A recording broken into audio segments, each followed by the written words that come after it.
Alright, what's going on, guys? So we have a lot to talk about today. So over the past week, ever since I made the last Elden Ring video, there's been a lot of new leaks come out and leaked concept art actually, and we're going to unpack everything right here. And there's something really specific in this video that I want to really get in depth with, and that's actually what the leak is claiming was the inspiration for Elden Ring and kind of the mythological background of the world that we're going to be set in. So you'll definitely want to watch all the way through this video because we're going to be going over a lot. But before we get started, guys, be sure to hit that subscribe button if you're not already to stay up to date with all the latest Elden Ring news and some other cool Souls videos. But I don't want to waste any time with this, so let's get into the first leaks. So this is all coming from a Chinese Soulsborne creator in a video on YouTube, but the video's been taken down, which leads a lot of people to believe that this is true. I know a lot of people have covered this already, but I think I have a lot of stuff that people are not talking about that I really want to dive into. But we're going to cover the rest of the list at the end of the video. But the first thing I want to talk about is point number 2 on that list, that the world is based off the world tree from Norse mythology and also ties in a lot to Celtic mythology. So interestingly enough, I've been doing a lot of research into Celtic mythology, and that was the first thing I noticed when I watched the Elden Ring trailer the first time, is that it held a lot of references and stuff that I saw as parallels to a lot of the aspects of Celtic mythology, and specifically a lot of the characters. So the first thing we have to go off from this leak is that the world is apparently based on Yggdrasil, or the world tree from Norse mythology. So in the most basic explanation, what the world tree is a tree that connects all the different realms of Norse mythology. You can see a pretty good graphic on screen here, and it basically is this giant tree that holds all realms of existence within its branches and roots. So I believe they could do a lot of cool stuff with this. So if you look back in Dark Souls 1, the world of Dark Souls 1 is actually based on a kiln and the different stages of making a fire. Now, I don't think we'll directly be in a world set around a giant tree, but I think there's a lot of aspects that'll be similar to this. So what I think could be is like all the different stages of the world that we can go to might be connected around one central nexus, kind of like we've seen with all the other Souls games. And that nexus could very well be a world tree like we see in that diagram. But we know whatever it is was enough to tell the person that saw this and created this leak that it was based off Yggdrasil. But I don't want to get into too much speculation in this video, but that's pretty much the background of Yggdrasil and the world tree. Now let's get into the Celtic side. That's where I really want to dive deep. So when it comes to Celtic mythology, it's very fragmented and scattered around different time periods and different stories that all kind of bring it together. However, there's not one central core part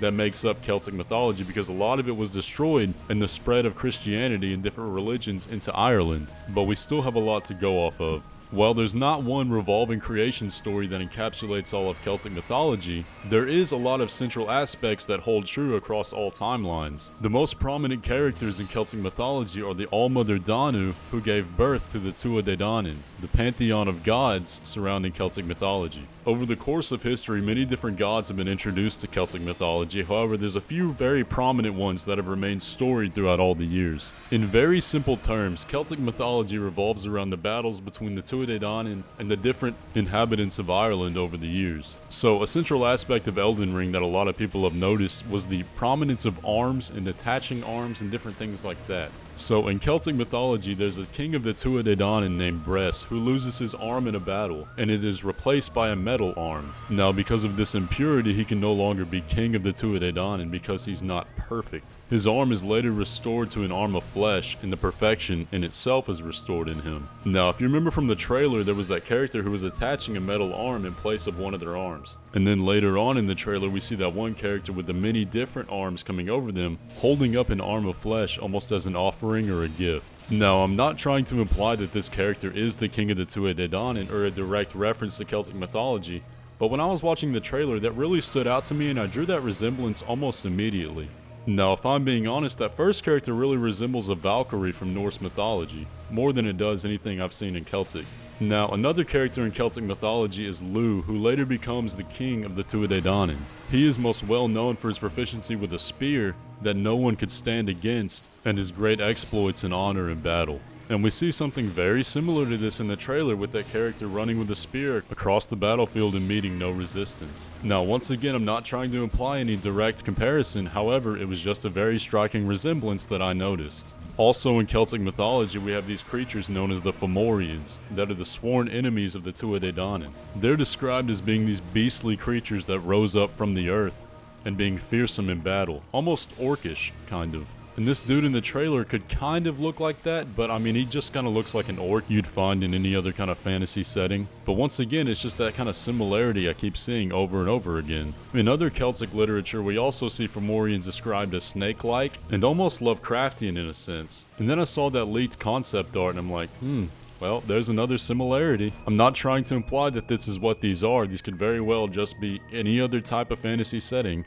But again, it's just those similarities over and over again. But next on this list, we have these two different leaked concept arts. Now, it doesn't really give us much to go off of. That dude on the right really looks like the one we saw in the trailer. But the one on the left is very strange. It really reminds me of the monks in Sekiro with the centipedes. But, like I was saying before, these really resemble the way Fomorians were described in Celtic mythology.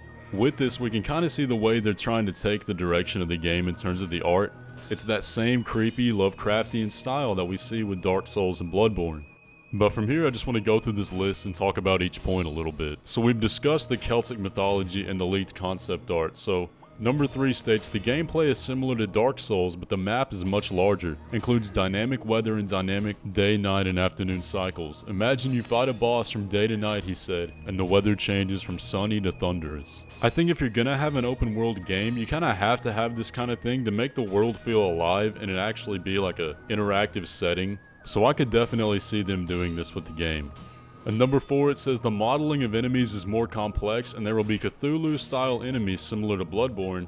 I mean, yeah, we saw that in the concept art. Like I was saying, it's got that Bloodborne feel to it, that Lovecraftian sense. But we kind of see that in every single Souls game, so that's nothing new. Number 5, it says remember that red-haired giant? Look up at the sky, it burns. He was badly wounded in battle. His faction is characterized by red hair and the use of large weapons. There was also a faction characterized by white hair. The two biggest faction he's known so far seem to have come from the same ancestor but have split up eventually. So if I want to draw another connection to Celtic mythology, the Tuatha and the Fomorians both come from the same ancestor, but they're sworn enemies of each other. But I could definitely see From Software going this route of like factions. I mean, maybe that could even be like the new Covenant system we could see. But let's keep reading. So number 6, the guy with a lot of hands at the beginning of the 2019 trailer is probably an NPC. I mean, probably. Number 7, the crestfallen dude will appear again. That's cool. Number 8, a waifu similar to Firekeeper. We've had those in every single game. There's no doubt in my mind that we'll have a character like that once again. Number 9, Patches may not appear or not appear in human form, kind of like Bloodborne Spider. Now, we didn't see him in Sekiro, but he's been in every other game. So it would be nice to see him come back. I mean, everybody loves Patches. Number 10, there are characters like Gale and the Xanthus King. Now, these are probably characters that look like them. I doubt it would be set in the same universe as Dark Souls where we could see these characters again, but we'll see. Number 11, the game development stage has been completed in the first half of 2020 and is now in the polishing stage. The game will be released in 2021, he's pretty sure. It's possible to see a new trailer after the Japanese New Year. Now, we keep seeing this over and over again, with the game being in polishing stage, being released in 2021, and now we just got a tweet from Software saying they'll see us after the Japanese New Year. I'm really inclined to believe this part of the leak. This would line up with everything we've seen so far and everything we've been hearing from the insiders and all the other leaks everyone's claiming. All the other signs are pointing towards a 2021 release and a trailer coming real soon, so I really hope so. But guys, that's going to pretty much do it for the video. I hope you guys enjoyed. If you did, leave a like on the video. And let me know down in the comments, what are your speculations for Elden Ring? And with that, I'll catch you in the next video. I let her test drive out in the west side. She get my best side. Girl, I know you see it coming on your timeline. You're just like fine wine, hit on my line.